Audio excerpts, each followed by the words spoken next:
Be sure to leave it unsynced by just enough.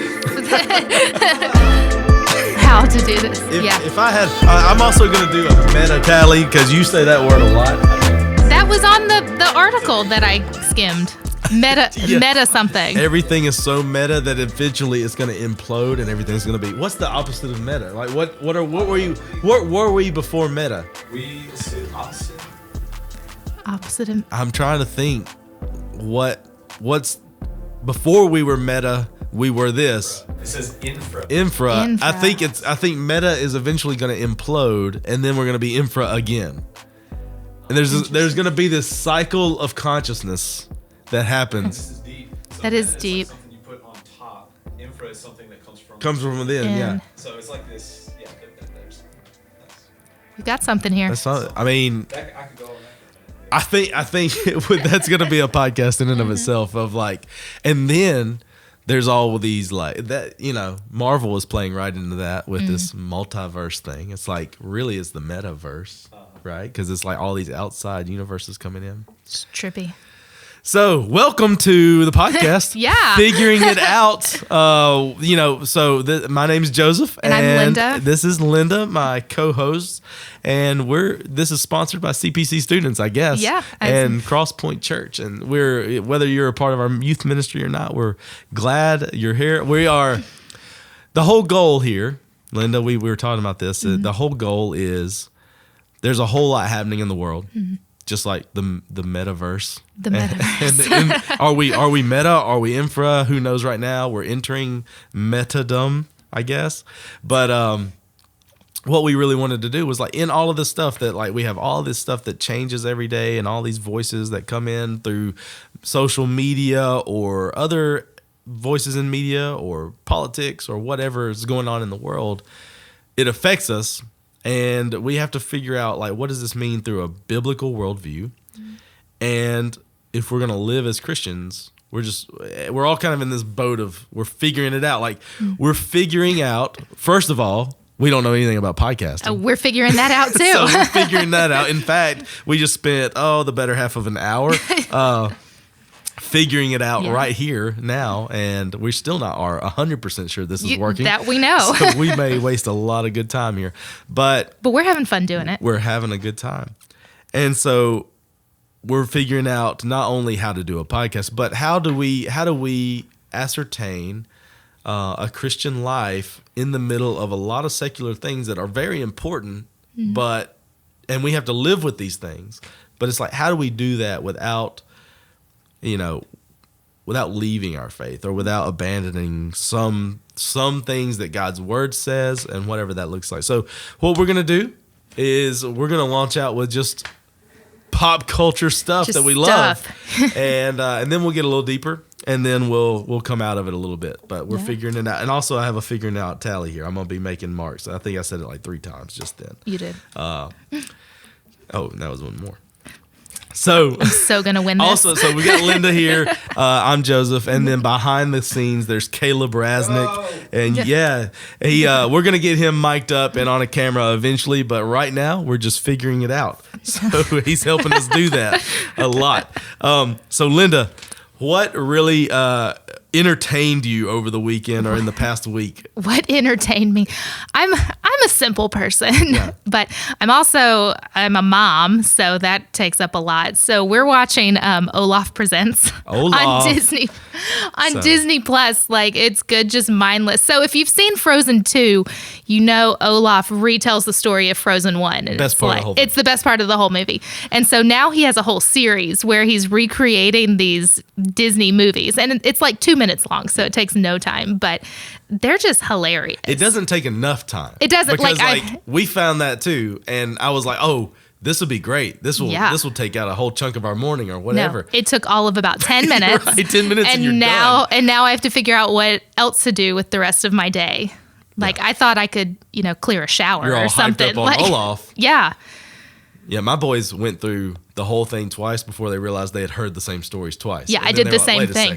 Because it starts with The Little Mermaid, and then it just plays on a loop, and I'm like, oh, we're back on The Little Mermaid? Like, no, however, 150,000 years of Disney, we get 10 minutes of content out. Right. But but it's hilarious. It is absolutely hilarious.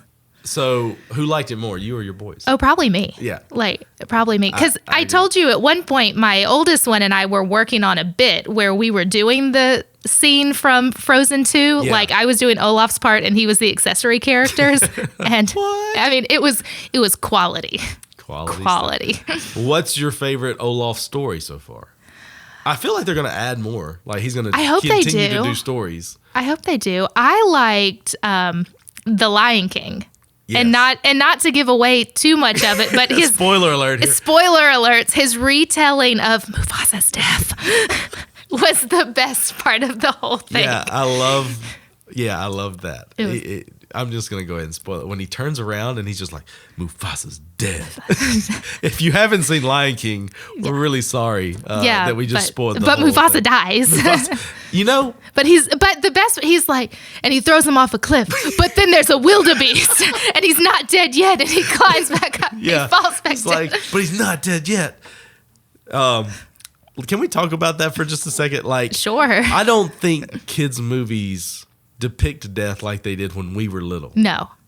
Do you feel that way? Again, we had to deal with that. When Mufasa died in Lion King, we had to deal with that. Bambi's mom, Mufasa, and then Simba finding Mufasa. Now, so I'll say this about Bambi's mom. I remember the first time watching it, and I didn't even really realize that Bambi's mom was killed, right? But then I also come from a family of hunters. So to me, Bambi's mom is no big deal. It's just that's just how it is. Yeah. But yeah, I remember sitting in the theater seeing the Mufasa scene, and I'm having to deal with that in the theater. Well, my boys, they were on a Lion King kick. We'd watch the animated and we'd watch the live action. Yeah. And then they would want to recreate that scene. I haven't seen live action yet. It's good. It's one of the better ones. Okay. And so they would take turns who was Scar and who was Mufasa, and they would throw each other off the couch. But I was always the wildebeest. So you got to stomp your kids out. I had to stampede every time. They're like, "Mommy, you're the wildebeest." I'm like, "Of course I am." But is that a fat joke? It's like, what? Come at me, bro. But I will stomp you out, kid. It's but not, I don't think really they're young, being aware of what's happening. But it's this is traumatic, people. Can we stop? It was funny that's the one scene out of the movie we had to recreate was. Not when everybody's singing in the jungle. Yeah, no Hakuna Matata. Yeah, but no Hakuna Matata is just the death of Mufasa relived. Yeah, but over and over. Over and over. Yeah, and I can't think of a more pivotal moment in a kid's movie than that. I'm trying to think of other movie deaths that I saw growing up. Old Yeller was a big one. That hit me pretty hard. Mm-hmm.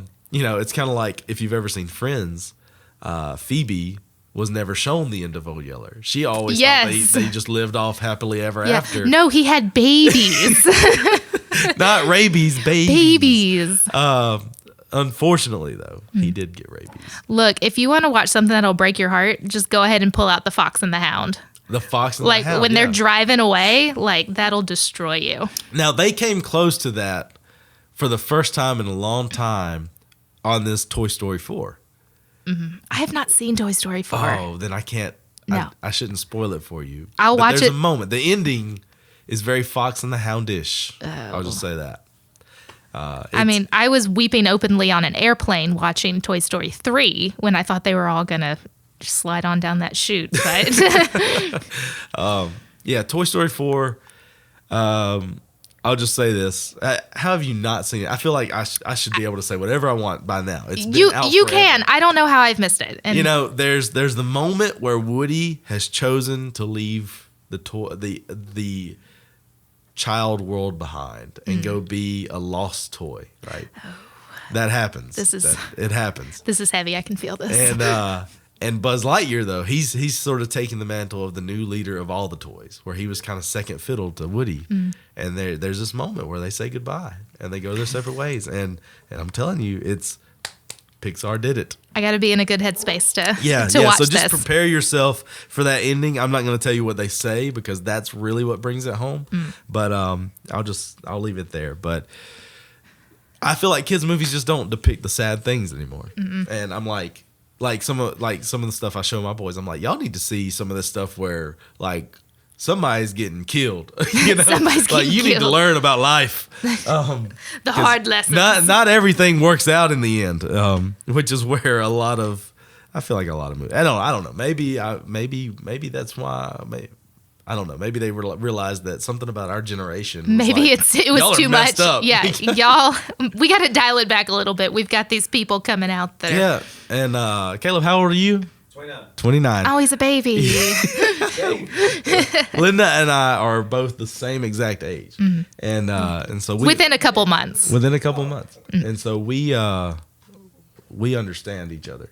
Yes. You're in the generation of like they came out with movies that made you feel happy. Yeah. We were wrecked by movies. Destroyed. Like we found out yesterday, we were probably in a college class together. And didn't we even did. know it. So we were talking about this. I was a religious studies major. I had one professor that I took like every one of his classes, and one of his classes was religion and genocide, which is that's its own topic altogether. Yeah. But apparently Linda was in this class. I took it as an elective just because I thought it sounded interesting and I needed to plug in. So time out.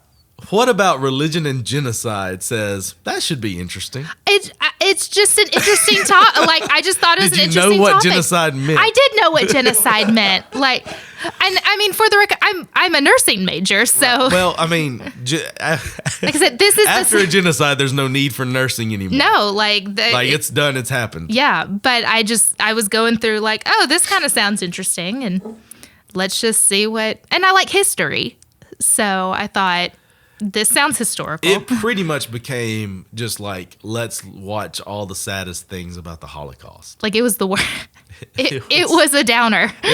You needed something happy after that class. Yeah, like you left that class and went and just like laid in the grass. But I've got to process. Just there at the big robot laying out beside Manly Hall in Alabama. Whatever that art was. Whatever that was. Yeah, like I remember when that happened. Like because I was in Manly Hall, that was where all the religious studies stuff was. I was in Manly Hall from 2006 to 2010. And I remember in 2006 all that art wasn't out there. Then all of a sudden this giant robot reclining in the lawn was out there. And I'm like, what is this? What is this? Like it's like the Iron Giant robot. It's huge. Yeah. Like it's not something you just like, hey, did I miss this the last couple of times? No. It's big. Which the Iron Giant, that's a good one. The Iron Giant. Have you seen the Iron Giant? No. Oh, it's an old cartoon. It was cutting edge as far as like the artistic style of it. Good stuff. Good stuff. So, Roll Tide. Roll Tide to that. Speaking of Roll Tide, that's my slice I'm bringing here. Like the thing that I was most enthused about was the Iron Bowl. Yes.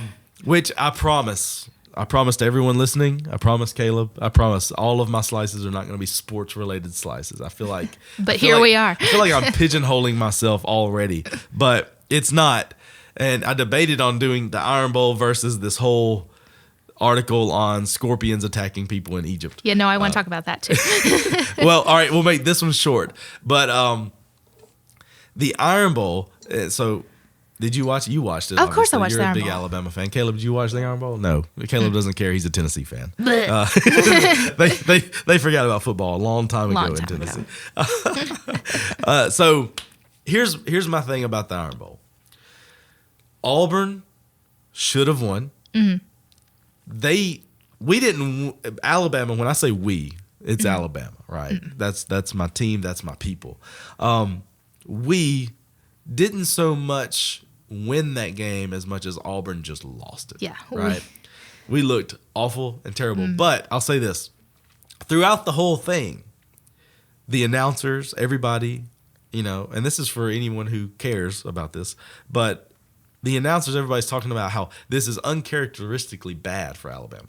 Like we're doing this wrong, and our offensive line is terrible. And I'm not going to go into like all the sports related jargon, but the long and short of it is it's not that uncharacteristic of Alabama this year. No. I'm just saying. It's been a strange year, and you saw Coach go on this rant Yes. earlier in the week about how people just expect. Tell me. All right, so remember that. Yeah. Talk about that for a second. Like, what did he ranted about? I'll let you say that. He ranted about how you just expect Alabama to be this dominant team, but these are kids, like they're student athletes, and they're just out there doing their thing. Like, you're upset about a non-dominating win, like a win, but like, keep in mind we're 11-0 or 11-1, and they're treating us like we're right. Well, that's the thing. Is like we have squeaked by on so many games, and I think that he's trying to keep the positivity around his team. And so, but look, we're finding a way to win. From a coaching perspective, I get it. But at the same time, from a logic perspective, I'm like, he's got to see it, right? Yeah. He knows. Because he does this from time to time. When there seems to be a problem, he starts yelling at the fans. Yes. We're the problem. He gets up there and it's like, well, most fan bases complain if their team's not winning enough. Well, we're winning every game, but we're not winning by enough. And it's not the point margin as much as it's how we look on the field. We look pretty bad. And I have a real problem with Bryce Young. I really do. Really? I really do. Ever since he first came on to the squad and I watched him play for the first time, I was like, this guy is not all he's cracked up to be. Mm-hmm. And he's shown it every game. Every game, it's been not quite what he's cracked up to be. And I know everybody's on the hype train for Bryce Young. He was an early favorite for the Heisman, which has gone away now. Mm-hmm. But I'm just saying, I think there was a lot of hype around this particular guy, and he's not meeting the standard that was set for him. Like, we want him to be another Tua or, even like Jalen Hurts or AJ McCarron, and he's just not that caliber. Mm-hmm. And I'm just saying, I wish everyone could see it. I've seen it for a long time. I don't know. That's my thoughts on the Iron Bowl and the whole Bryce Young experience. Part of it is our whole team's playing bad. Mm-hmm. That's part of it. Our offensive line was anemic and all this kind of stuff, but we are winning games. We're winning games. We have a shot at the SEC championship. We have a shot at the playoffs and a national championship. So don't count us out. Yeah. Roll Tide. Roll Tide. So quickly. Scorpions. Quickly. This was a super interesting article that came out a couple of weeks ago. And I brought it up, and we were still a few weeks out from doing a podcast. I was like, I need to save this. In Egypt, right? I don't know if you've heard this. Caleb, you heard me talk about this. Yep. In Egypt, there was like just monsoon type rain. And I didn't know this. Scorpions hate water. I didn't know it. I figured they're desert animals. But I didn't know. It makes sense. I didn't know a desert animal would hate water. They just adapted to not having it. Yeah. So they have an aversion to water apparently. And so all this rain has sort of like flooded sort of the low-lying areas around Egypt, and they have like thousands and thousands of scorpions have like flooded into people's homes. Mm-hmm. Not okay. Not okay. Trying to find some safe place from the rain. And in that, over 500 people have been stung by scorpions and sent to the hospital. Over 500 Egyptians. That's too much. This is biblical level. This is. Like, that's the scary part. That's what we said. Like, what is happening? Thousands of scorpions. I'm just like, and like, so we have scorpions here. Have you ever you've seen a scorpion around your house probably? Not in my house. Well, I had a friend in high school that stepped on one in his bedroom. Ugh. And he got like real sick for like 2 days. Pass. But it was like a little guy. Yeah, I've only seen like the little ones. The ones in Egypt are like bigger than my phone. They're like massive, like it's biblical. From the Mummy, the Mummy movies. Those guys, and so they're serious. And so can you imagine like being in your house watching TV and all of a sudden from every window, door, whatever, scorpions are like finding their way in? No, that's how I feel with the stink bugs.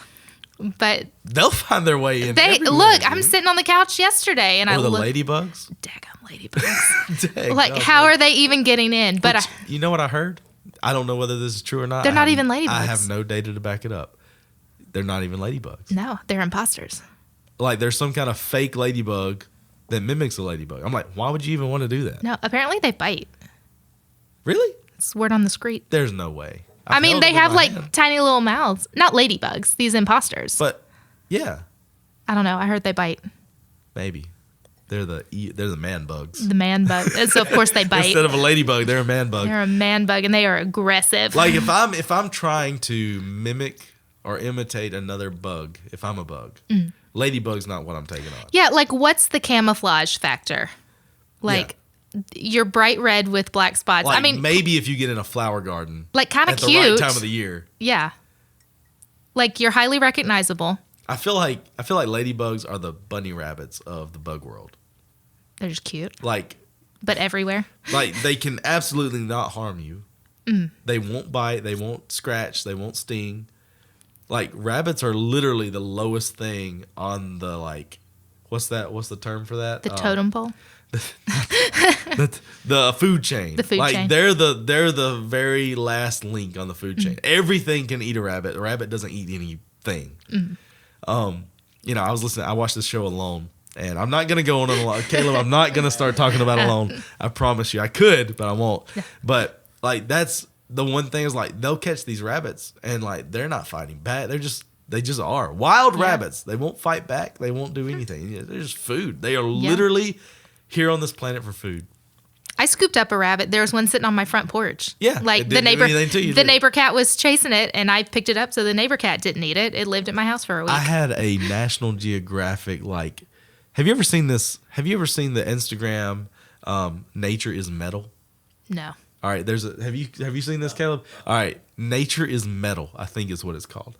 But it's like it is just a compilation of videos and pictures of like crazy animal attacks and stuff on other animals.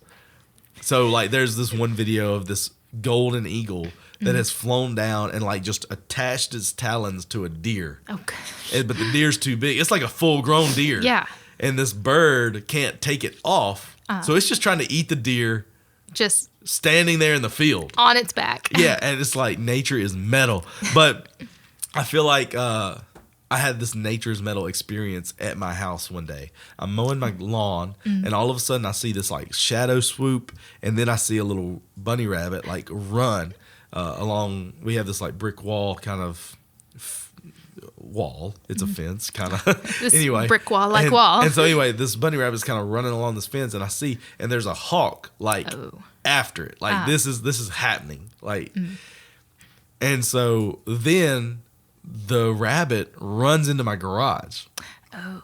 And the hawk, like I'm in my front yard, like mowing, and I'm seeing this happen. And the hawk lands next to me on my mailbox. It's like just watching. Get out of here, hawk. And this is a big hawk. Yeah. Like you see them up high, and you don't realize how big they are. They're pretty significant birds. Yeah. And so, anyway, I have this whole situation where if like I kick this rabbit out, I'm just gonna see something. Yeah.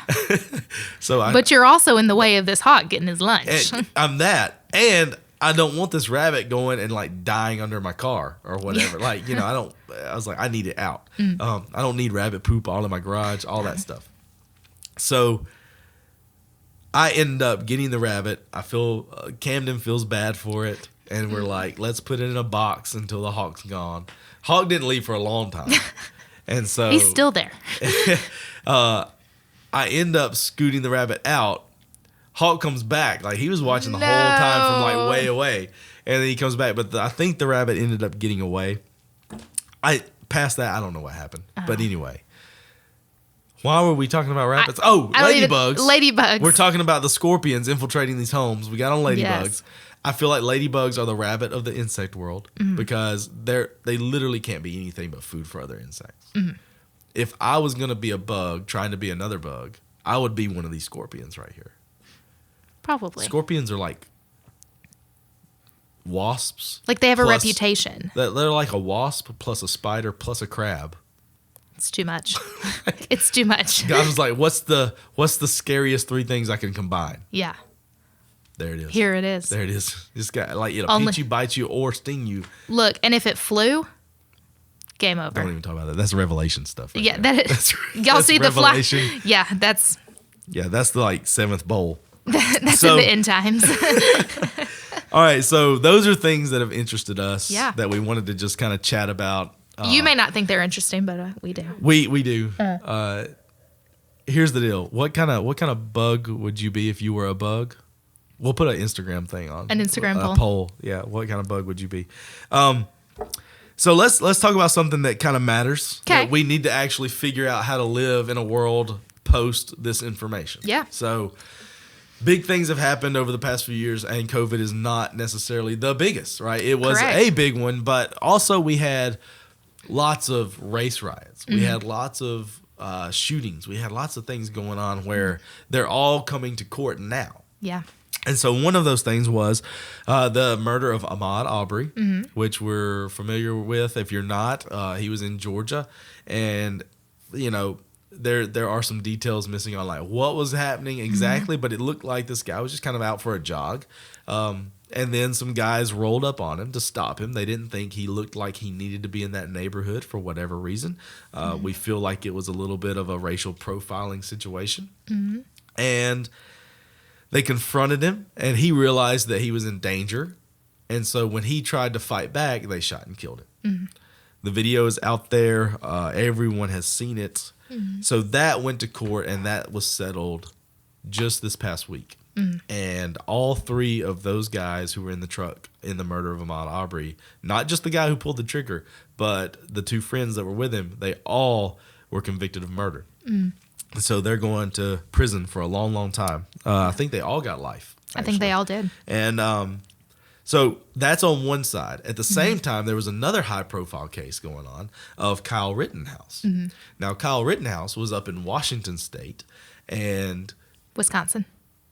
was it Wisconsin? Okay, not Washington, Wisconsin. Got my W's mixed up. But he was at a protest for whatever reason. I feel like my details on why he was there are a little fuzzy. Yeah, I don't know why he was there. I don't know that he knows why he was there, other than he wanted to represent the other side of the protest. Yes. I think that was sort of where he was at. But he brought with him a semi-automatic rifle, an AR-15. He ends up in this protest being attacked by some protesters, to which he fired off some rounds and killed the ones that came after him, and severely injured one. There were three. He killed two, severely injured one, who also had a gun, had a pistol. Yes. One had a skateboard, and the other, I'm not even sure if he had a weapon. I don't know if we know. But we had the situation where he is at court they're trying to figure out, was this murder? Was it self-defense? All that. Very high profile case. So let's talk about all the things that we learn from these cases, because they're different, but people are sort of rolling them into the same. Yes. So they were both race-related Correct. protests. Well, not protests. Ahmaud Arbery wasn't a protest, but they were both race-related situations where people ended up getting killed. Yes. I believe. All right, so Kyle Rittenhouse is white. I think all three people that were shot were white. I think that's correct. And with Ahmaud Arbery, he was black, and these other three guys were white. And there's lots to talk about who they were, and we're not going to get into. I'm not going to presuppose whether they were racist or not. A lot of people have already done all of that. So, but there are feelings about race that come out of these court cases. And most likely our students are talking about this. Their parents are talking about this. There are strong feelings on either side. So here's where we're at. With all of this, we've got to figure out how to act justly and fairly and faithfully without trying to be incredibly political one way or the other. I think our response can't be from the left or the right. Correct. And that's something that drives me insane, are these like polarizing, like you're so far this way that you can't even think about anything else, like Right. other than what a party is telling you. Yeah. I think that's what, unfortunately, a lot of Christians feel like we have to link what we believe with a political party. Correct. Yeah. And that's a hard place to be because neither one necessarily represents.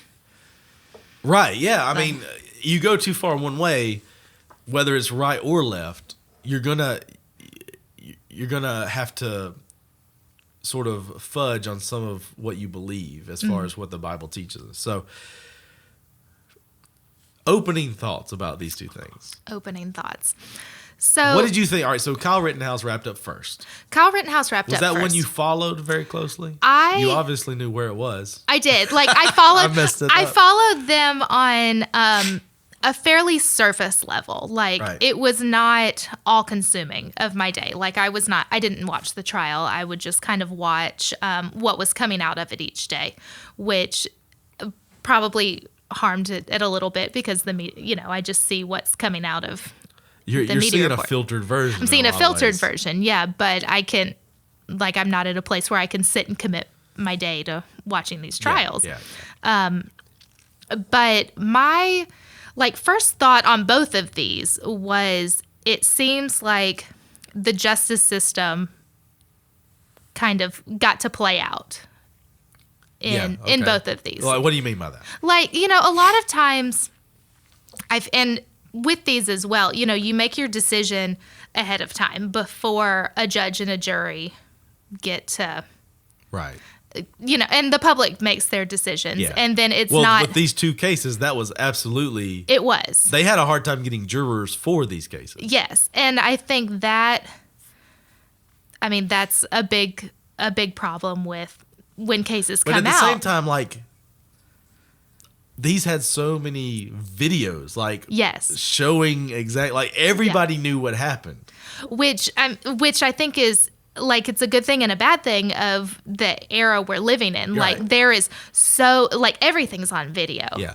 We're on video. Everything is on video. So it can All the Karens with their cell phones. everyone with their cell phones. And so we can actually see from different perspectives what has happened. And it does help build a case. Yeah. That is a little more accurate than a he said, she said case.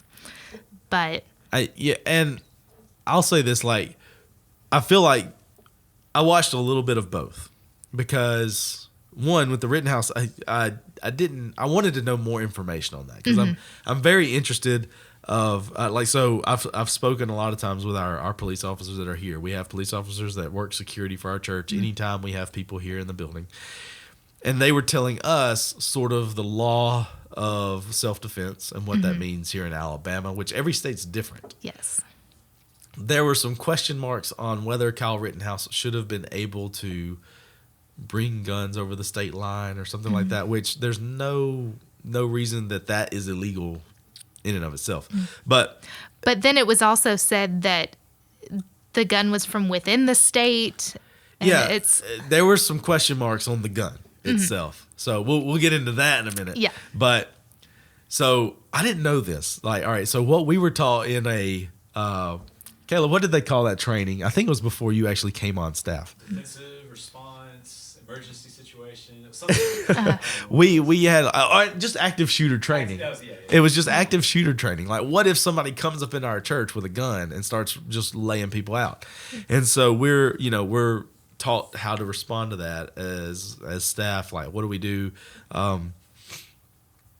Part of that, Cody, our police officer here, he started telling us about sort of the law of Alabama. And did you know, you can pretty much in Alabama, you can take somebody out for anything. If you see someone who is it doesn't even have to be you or your property in danger. You can be driving by, Cody used this example. He said, you can be driving by a home and you see someone trying to light a fire to burn it down. They're trying to commit arson. You can just shoot them. Oh. To defend that property and that person, you can. Now, listen, I I don't think I have any details confused on that, but you're probably going to go to court and have to like really talk through that. You're going to have to talk about it. You pull the trigger. Let's just say this. You pull the trigger on a gun and it's not for hunting purposes or target shooting. You're going to go to court to explain why you pulled the trigger on that gun. So, all right. So Kyle Rittenhouse, he's at this protest and he ends up killing 2 people, injuring a third, and he ends up getting acquitted because of self-defense. Now, so you watched a little bit of it, even through a filtered lens. Like, I don't know what those filters are. We can talk about that. Like, where are you getting your media? Because everything filters everything. So, like, I remember seeing some of this, and some of the far-right things that I follow were, like, painting it like Kyle Rittenhouse is a hero for what he did and all this. I'm like, okay, there's one side of the story. Yeah. And then there's the other side from left-winged media sources that were painting a very different picture and a very dark picture of who he is and how he's a liar and all this kind of stuff. And so there were lots of little biases trickling in. And so you have to sort of, how do you feel about like, how do you try to get at the actual accurate information? So, like when I'm looking at something, I feel information is like a fire hose. It's like all coming at you at one time. And you can usually very easily identify the extreme points. Right. So it's like, okay, well, I see what this page is saying about, like, I know this page is an extreme page and I see what this page is saying about it. And then it's the stuff in the middle that like where the information that it seems a little bit from both sides, but not. This can't be all true. This can't be all true. Like, where do they overlap? What is the truth? Yeah, where does it overlap? And I gravitate more towards like factual stuff. Like, give me the data points. Give me this many, this time, this day. I want full quotes. I want not the little snippets. Yeah. Like what. Like if I had the time to sit down and watch, that would be probably most beneficial. But I tried to follow some of the Rittenhouse cases. The Aubry case, I felt like I didn't have to watch. I was like, I know where this is going. Yeah. Because it felt a little clear cut. I was a little curious about the Rittenhouse case. And so on Twitter, they were like, there was live feeds on Twitter. So I would tune in when I could and saw some ridiculous stuff on there. So where was I going with that? So, okay, so where our information comes from. Like you said, like unless you're seeing it all through the whole process yourself, you're going to get snippets of like what people want you to see or hear. I think it's funny. One photo that came out of that, the Rittenhouse trial, was they had his gun, his rifle there, and the prosecutor, like this, maybe you saw this picture of the prosecutor with the gun. I did not. So, Caleb, did you see this picture? Yeah, I did. Yeah. All right, so the prosecutor has the gun. All right. So, I follow a lot of people that hunt and all this kind of stuff, which 99% of them are very far right wing, just because those hobbies tend to overlap with those type of people. I wouldn't consider myself far right, but we can, that's a whole different topic. But a lot of what I follow, they were all pushing this photo of this prosecutor. I guess he was the district attorney, with this weapon, and he literally, all right. And a lot of it was like gun safety stuff, like that. They were like, look at this joker with this rifle, because he literally picks the rifle up, points it at the jury, and puts his finger on the trigger. Now, whether it's like been checked to see if it's loaded or not, like bad idea. Bad idea. Like there was gonna be another murder in the middle of the courtroom potentially. Like it was so bad. Maybe we can put like this is on YouTube. Maybe we can put this photo up, but it's just like bad gun handling, like poor gun safety. And like so anyway, the far right was like, they were showing pictures of Kyle Rittenhouse from those like clips of those videos where he's got his rifle clearly pointed at the ground with his finger not on the trigger. So they were like, one of these people know about gun safety. One of these people don't. And we're at trial for what? Anyway. Yeah. Whole big deal.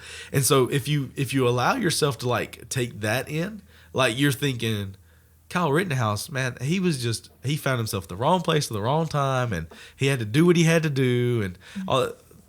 Listen, his motives for being there were questionable.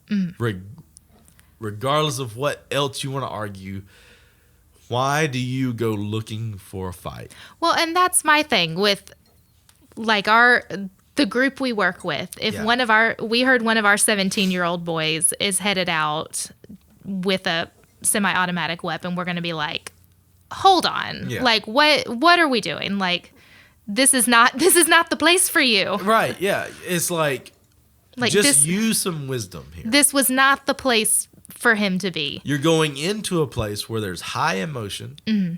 You're on the opposite argument of the people that are very emotional. Mm-hmm. Like, there are people protesting here. It's like on the verge of riot. Mm-hmm.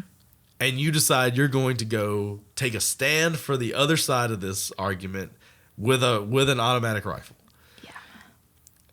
And I hate the word automatic rifle. I know that's what they say, but it's not actually automatic. Can we just say that let's just talk about gun control for a second. Like, they want to ban that's fine, but an AR-15 that you would get over the counter is not going to be one of those weapons because they're semi-automatic, meaning it will not fire multiple rounds with one trigger pull. That's fully automatic. Mm-hmm. Semi-automatic means you have to pull. One trigger pull is one round. Bam, bam, bam. Anyway, so for our listening audience that might not know the definition there, so Kyle Rittenhouse by the far right is deemed a hero. Like, he has shown what self-defense really looks like. Mm-hmm. And the far left is like, he is a monster and a murderer. And he maimed a man, which, no, he didn't maim him, but he injured him. He definitely injured him. And so as we see this, like, we've got to figure out a couple things. The thing we have to figure out as Christians is, like, how do we respond when we don't agree with what people are? Maybe there's a big protest, which there have been here in Huntsville. Mm-hmm. Maybe we don't agree with the protest. What do we do in that case?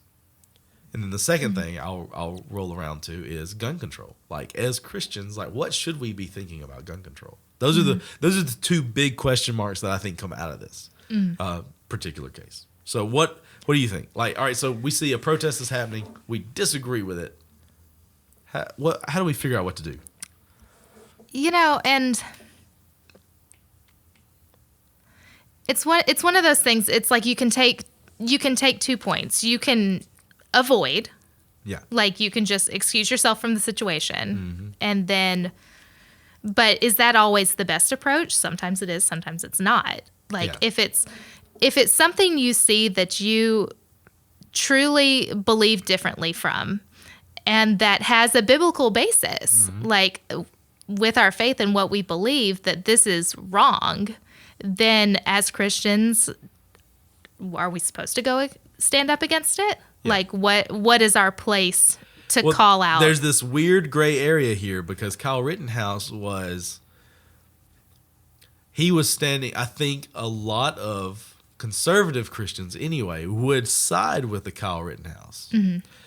But also a lot of Christians would say, hey, there is a systemic race problem. Mm-hmm. So for those protesting, we would say, yeah, there is a problem there. But at the same time, a lot of conservative Christians would be like, Kyle Rittenhouse was in the right here. Like I want to be on his side because I'm a red-blooded American and I love Jesus, I love guns, and I love whatever,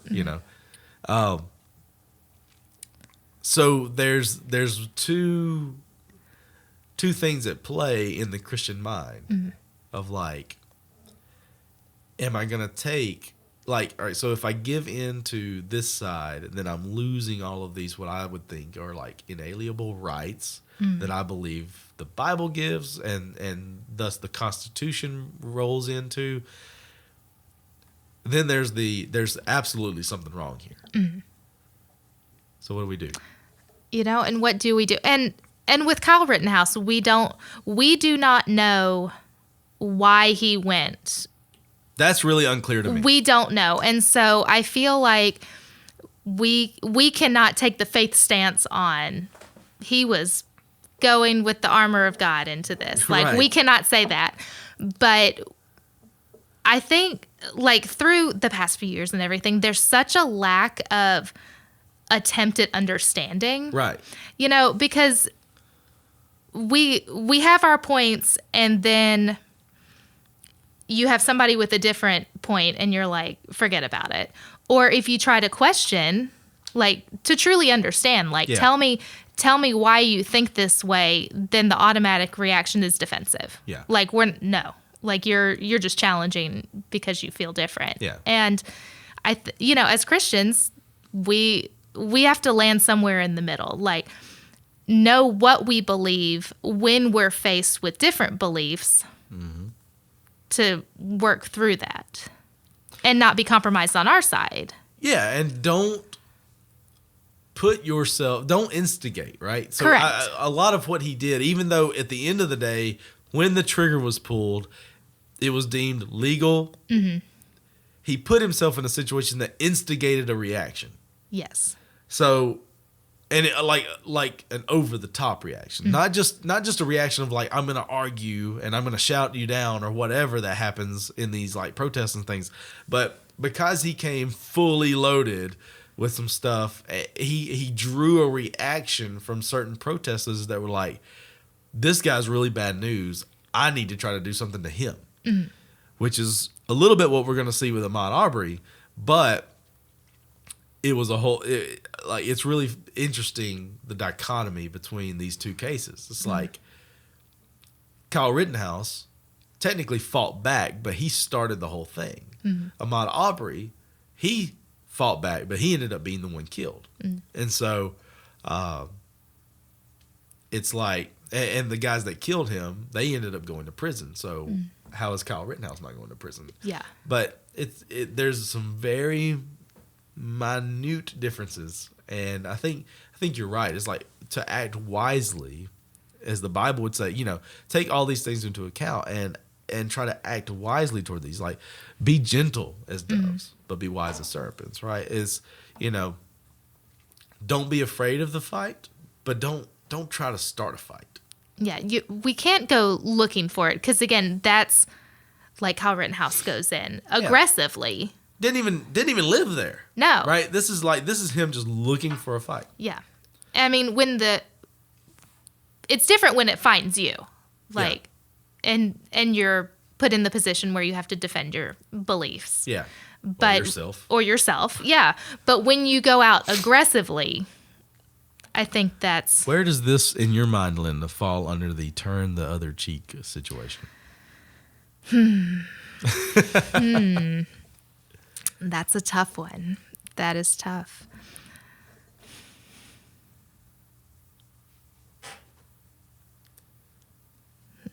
Because what I'm saying, so what Jesus was trying to teach us is a little bit of a, you know, you can't break me mentality of like, if someone's going to strike you, you turn to them the other cheek, which would have been a in your face kind of like, you know, you can't hurt me, or, you know, you're not going to break my faith or whatever. The way I take this, and this is why I'm very adamant against, I think there should be some checks and balances with gun control. And this is me. I'm a gun owner. This is me being just transparent here. Like, I believe that everyone has the right to purchase one that can afford one, right? If you pass certain checks and balances, like, you need to be able to say, I am an adult in good standing with the law, and I am mentally capable of making good choices with this. I don't know. I think a background check is necessary. I think we would do ourselves a lot of favors as American. And I know we have this, part of it is, as American culture, we have this immediate gratification mindset. I want a gun now. I've got the money now. I'm going to go get it. But I think there needs to be a gun safety, a gun education course taken by every person who ever owns a gun. I think it needs to be required upon buying your first one. or if you go get, it can be combined with, if you want to carry a gun anywhere or over state lines or anywhere in your car, you've got to get a license to do so.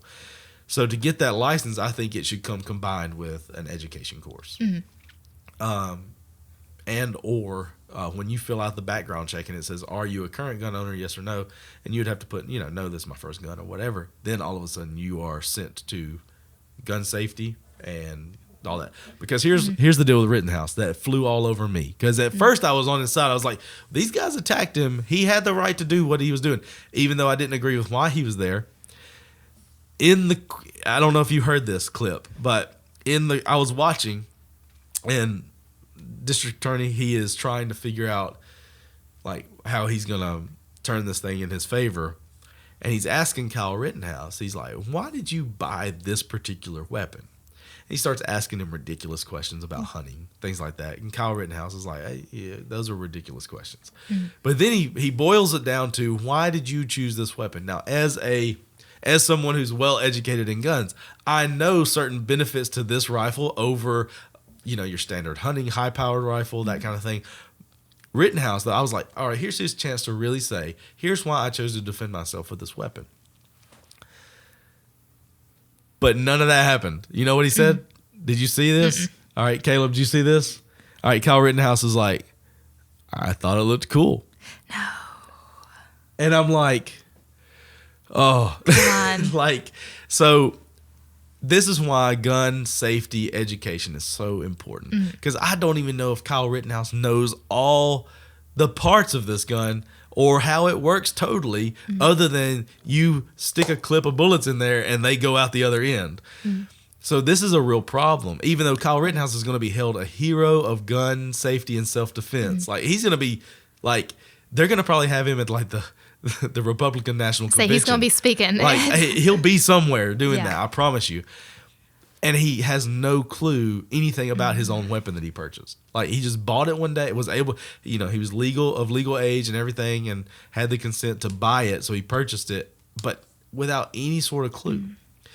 And how many times does this happen of someone has an accidental discharge? Like, even in hunting accidents. We were just listening to, Kinsley was just reading an article. Kinsley's my wife, for anybody who doesn't realize. She was just reading an article about a man who accidentally shot his daughter. And it was a hunting accident. She's 11 years old and just dropped her dead. And I don't know what happened. We don't know the details. It was just, the article said this. She read it. I didn't see the article. But I will bring you an update next podcast. Yes. But it happens all the time, and usually it's somebody didn't know it was loaded. Somebody was mishandling the gun. Somebody didn't have the safety on the gun. Gun safety protocol that anyone should really be aware of.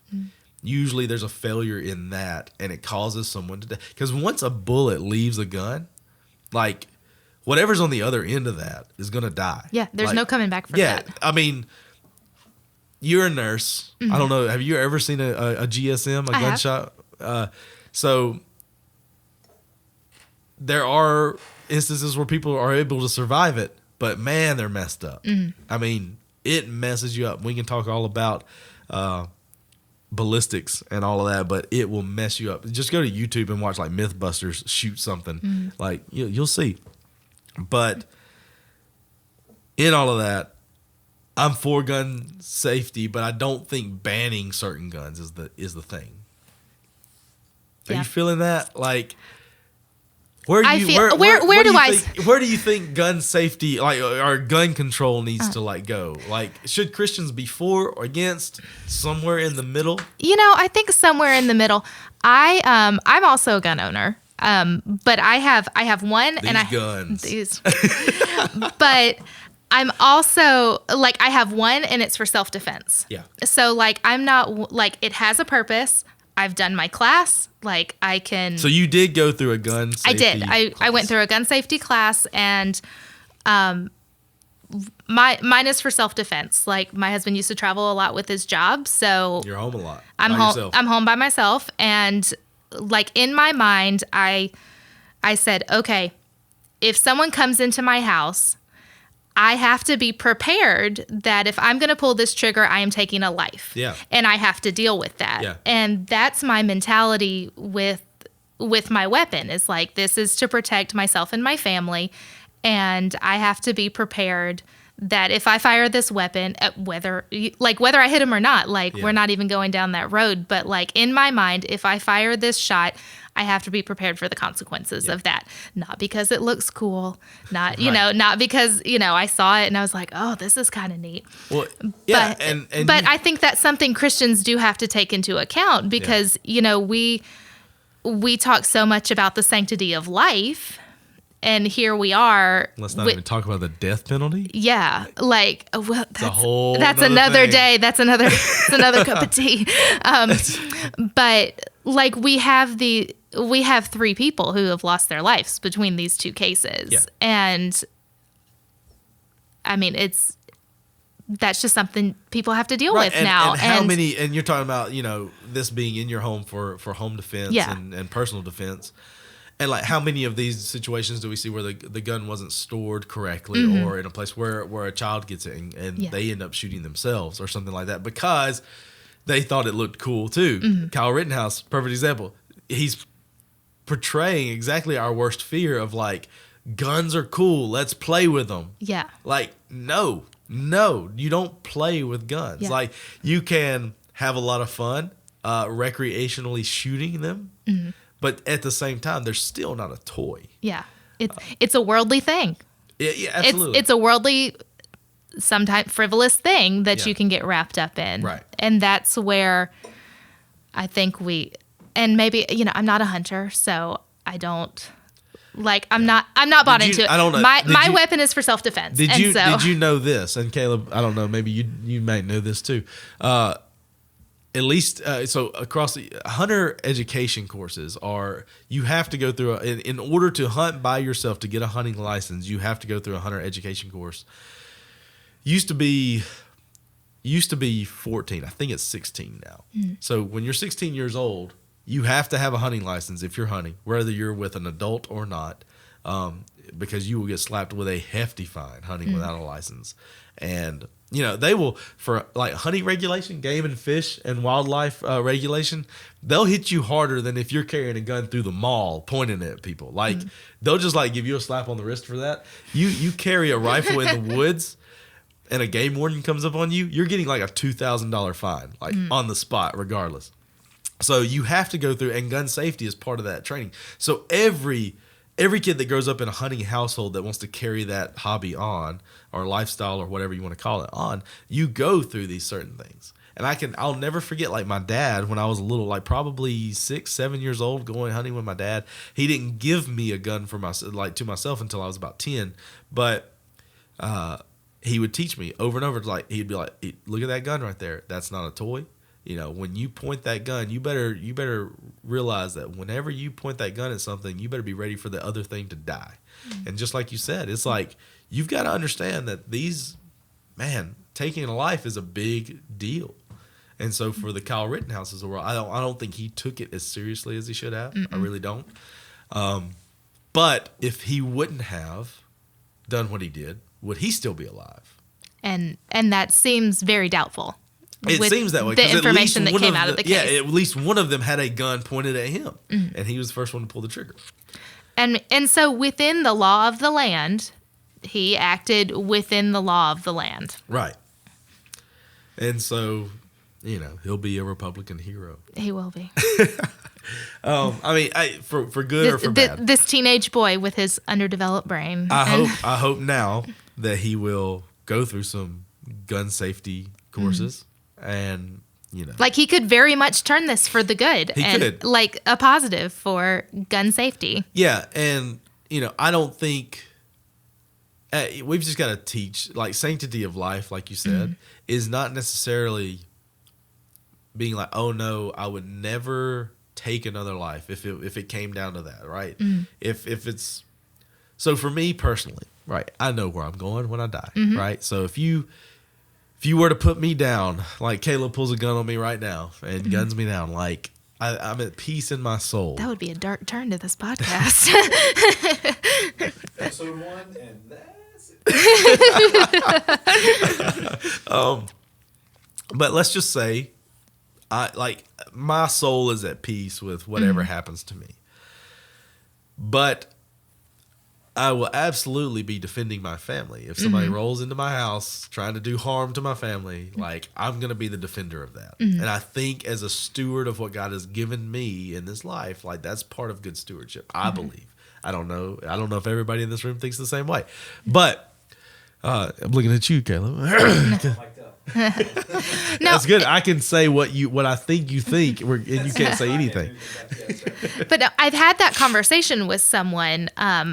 It was a job that I had held it just was not working for my family. Right. And fortunately my bosses were Christians and they understood. And I told them, I said, I've been given these children and they've been entrusted to me, and I have to be a steward of my time and what I do with my family because I've been given these children and charged with raising them up. Yeah. And so that is where I felt I needed to pour my time in. And as well, if someone challenges my family, you're going to get Mama She-Bear, and she's coming after you. From 2 Kings. Y'all look it up. It's my new favorite story. Yeah. Well, we'll talk about that one day too. So there's a lot of gray area with gun control. There,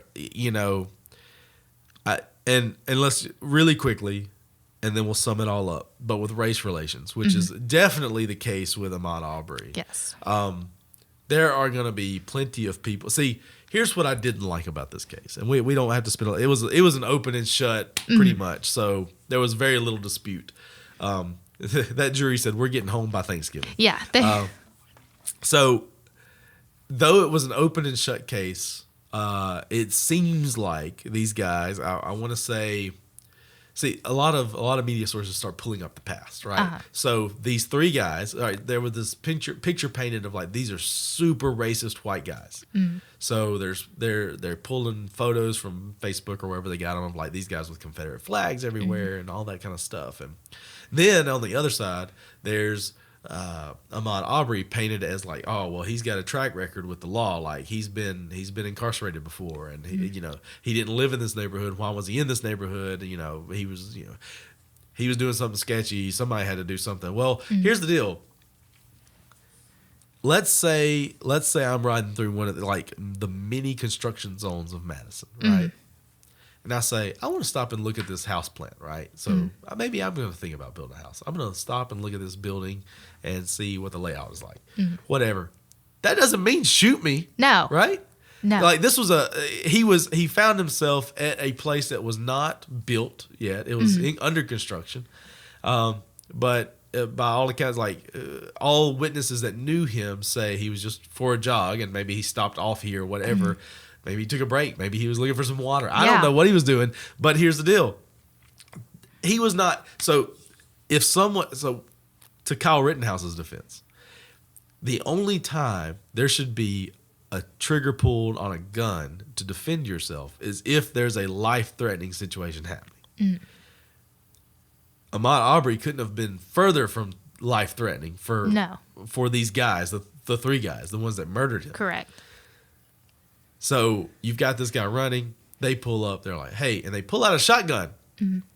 First thing they do. Yeah. And he tries to run away. They cut him off. And it's like, what are you going to do at that point? So he pulled a Kyle Rittenhouse trying to defend himself. But he's got no weapon. He has no weapon. He's just like, I'm just going to try to tackle him. Well, we all know what happened.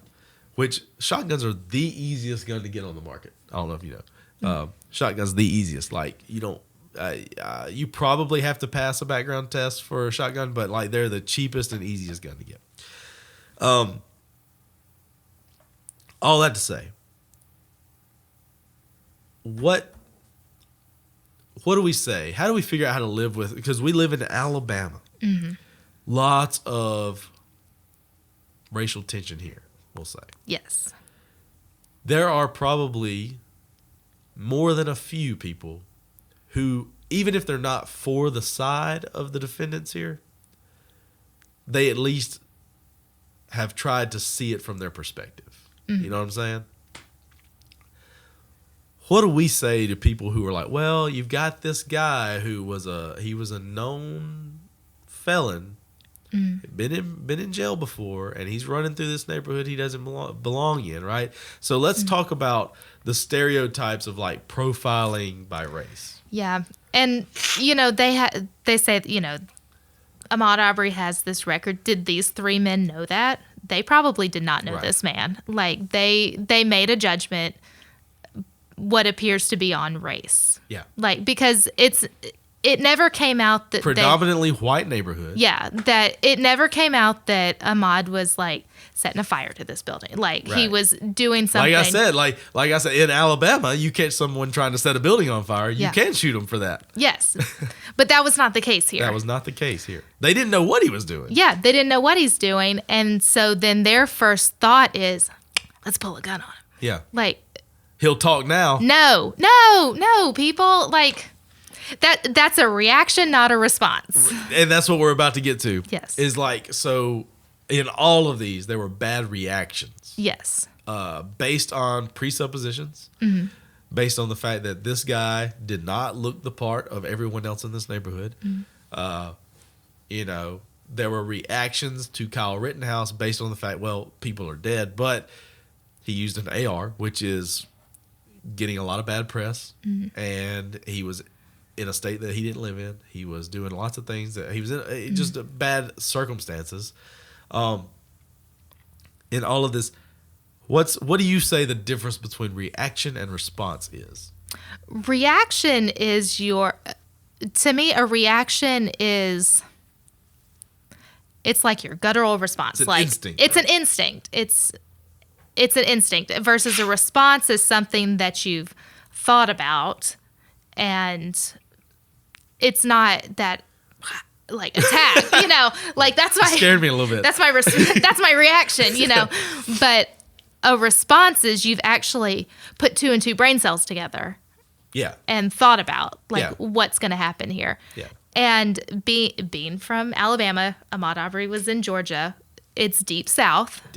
It's deep south, and there's so much very recent history of racial divide and still going on that it's been, and I feel like in the deep south it was much farther of a divide, and comes up generationally to this point. Well, and here's the problem, like it invokes emotion. It does, regardless of what side you're on, like, and that's why there are protests and everything else. Like it invokes some sort of, even if you're like, well, I'm not a racist person. Like I've got lots of black friends, or if you're black and you've got lots of white friends or whatever, and you don't inherently feel racist when such a high profile situation, all of a sudden you're like, you feel something. Yeah. And I think that's where we end up. It's like, and then it's like, you've got what people expect you to do, like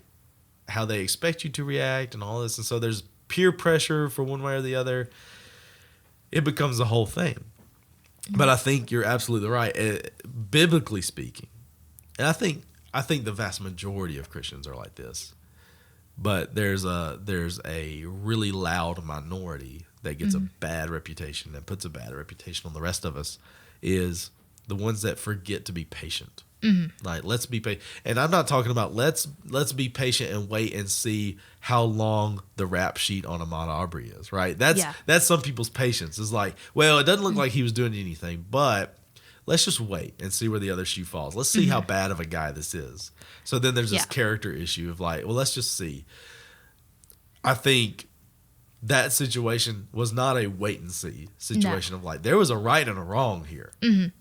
And it's okay if you think, well,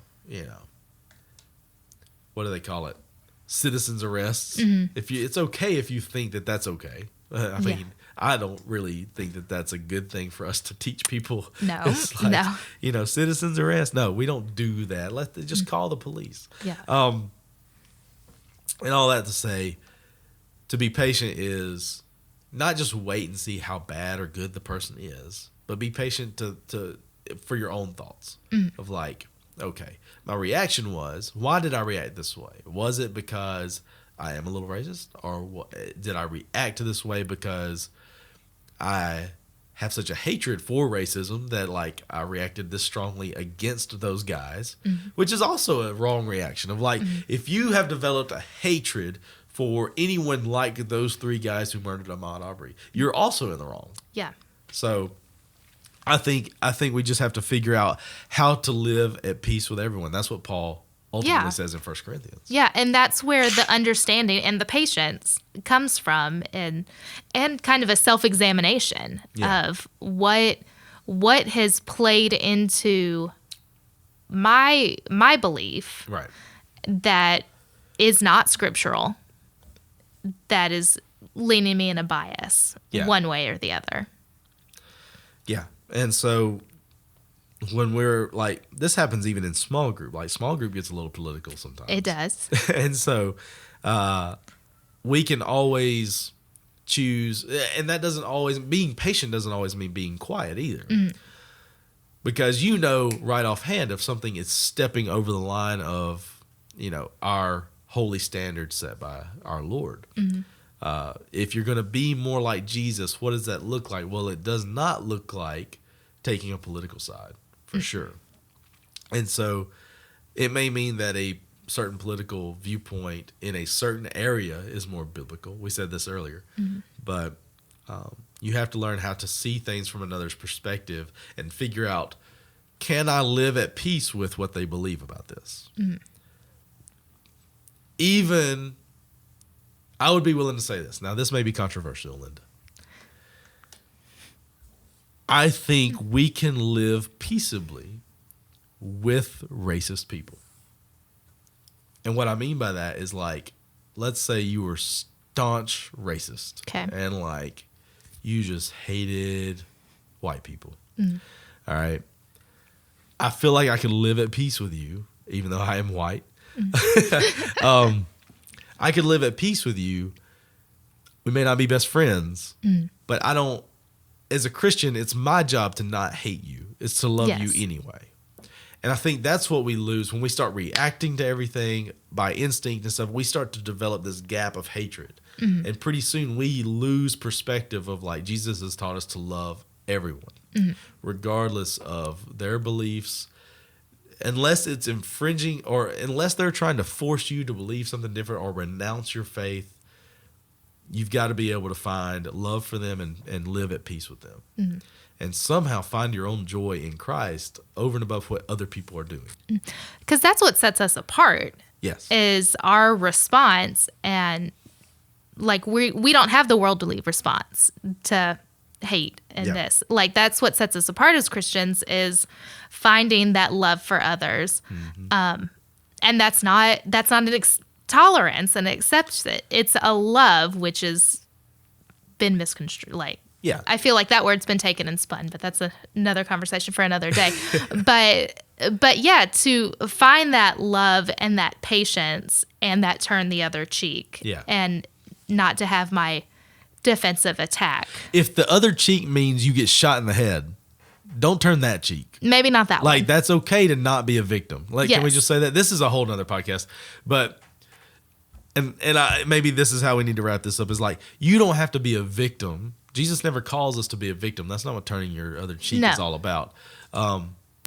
Jesus laid down his life, but there was a mission in laying down his life. And I know he says there's no greater love than that. Well, maybe if I laid down my life to save my family or friends or whoever it might be, our veterans have laid down their lives for their country. Yeah, there's no greater love than that. It doesn't say, hey, there's no greater love than the man who shoots the other guy first. Like, that's not exactly the thing. No. So, all that said, we're figuring it out, right? We're figuring it out. We're just trying to figure out. So you've got friends and family on all sides of the spectrum. Probably you heard a lot of political talk at Thanksgiving, which was just recently. So, in all that to say, that there's a lot of gray area. There's a lot of like hurdles here and there. The Bible isn't explicit because there was no guns in the Bible, right? But there was racism, and there were weapons, and there were people getting killed for nonsense. So we have to learn how how did God choose for his people to respond in those circumstances? And what were their responses to when it was done to them? Because let's be real, the Jewish people, which are God's people, his nation, there has been, and we learned it in Religion and Genocide, right? Mm-hmm. Lots of hatred towards the people of the Jews, lots of racism there. So just be aware that we come from a history of being persecuted because of race or belief. And understand that everyone needs to, or we need to be able to find our love for others regardless of what the world around us is doing. And I think it's important to remember that does not necessarily come from within ourselves. Right. Because as humans, we're not the ones who are able to do like this comes from being in fellowship with God and the Holy Spirit, and that it's not coming within ourselves. That's and I think that's what people think, is that like it's all what I can do and how I do this. But no, like if you're in fellowship, you can just kind of tap into that, and that's where it comes from. Yeah. So we will probably have this kind of talk regularly, because this kind of stuff comes up all the time. Yeah. But we're going to wrap up this first episode of our very first podcast, sponsored by CPC Students, Figuring It Out. Figure it out. With Joseph and Linda and Caleb. We're appreciative of our listening audience and our viewership, whether you're on some sort of audio or video version of this. But we're going to sign off here. Linda, any final word? I don't think so. Me either. We will see you next time.